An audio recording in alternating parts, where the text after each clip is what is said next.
La synthèse présente un récit qui semble mélanger des éléments de spiritualité, de quête de soi et d'enseignement ésotérique. Il met en scène un personnage nommé Olivier qui relate une expérience personnelle avec un ange ou un guide spirituel. Olivier décrit une journée où chacun travaille dur et s'organise, ce qui suscite en lui un plaisir et des énergies constructives. Il affirme que pour atteindre ses objectifs, il faut être concret et organisé, notamment dans sa quête spirituelle pour trouver Dieu. L'histoire semble se focaliser sur un enseignement reçu par Olivier de la part d'un ange, qui lui parle d'enlever une peau de bête et de transformer cette peau en quelque chose de précieux comme un diamant. Il mentionne aussi un personnage appelé Jésus, mais il est sous-entendu que cette histoire n'est pas liée à Jésus historique, mais plutôt utilisée comme une métaphore ou un exemple. Marie-Madeleine est également évoquée comme un personnage important dans cette quête de transformation et de guérison. Elle semble jouer un rôle significatif dans le processus de guérison de Jésus. L'ensemble du récit est empreint de spiritualité, de symbolisme et de magie.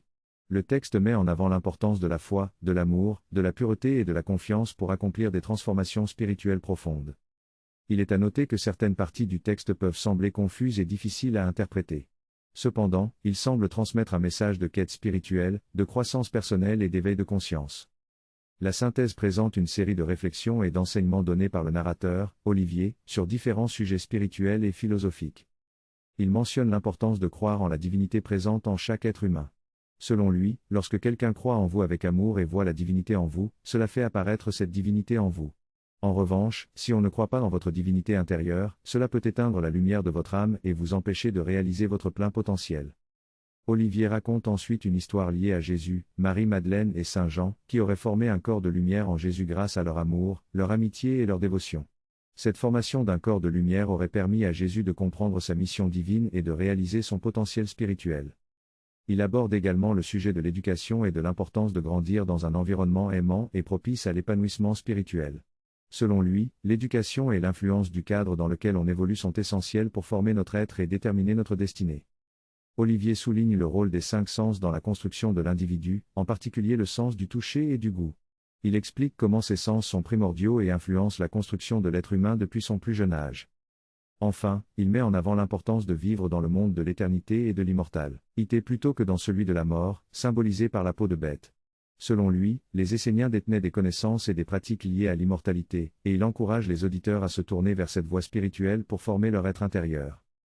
La synthèse mélange ainsi différents concepts spirituels et invite les auditeurs à réfléchir sur leur propre chemin spirituel, leur éducation et leur vision du monde. Elle met en avant l'importance de croire en sa propre divinité intérieure et de se former dans un environnement empreint d'amour et de sagesse.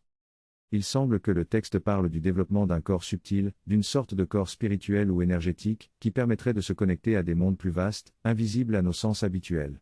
Ce corps subtil est associé à des capacités intuitives, magiques et mystiques. L'auteur évoque également le jeûne comme une discipline pour se déconnecter des sens physiques et se reconnecter à des perceptions plus subtiles. Le jeûne serait une manière de se libérer de l'emprise du monde matériel pour accéder à une connaissance plus profonde de soi et de l'univers. Il est question d'une transmission de connaissances d'un enseignant à un élève, impliquant un échange émotionnel et un lien intime, dans le but de permettre à l'élève de se former et de se développer spirituellement.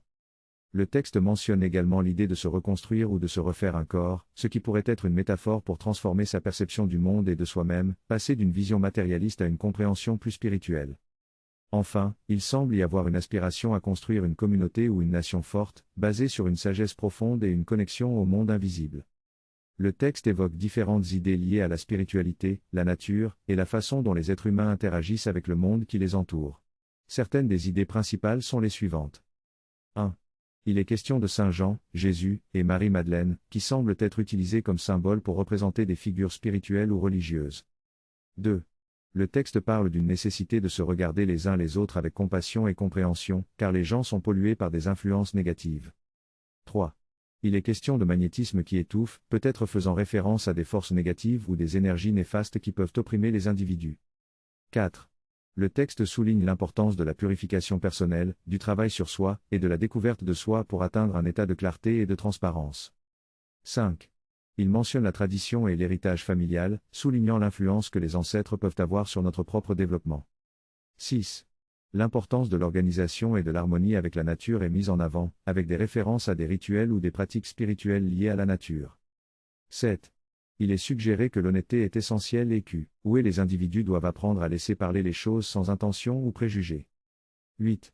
La nature de l'ange est abordée, évoquant une perception supérieure du monde et la capacité de voir l'éternité dans les choses. 9. Le texte évoque également le danger de la peur et de la tyrannie, peut-être faisant référence à des systèmes de contrôle oppressants dans la société. 10.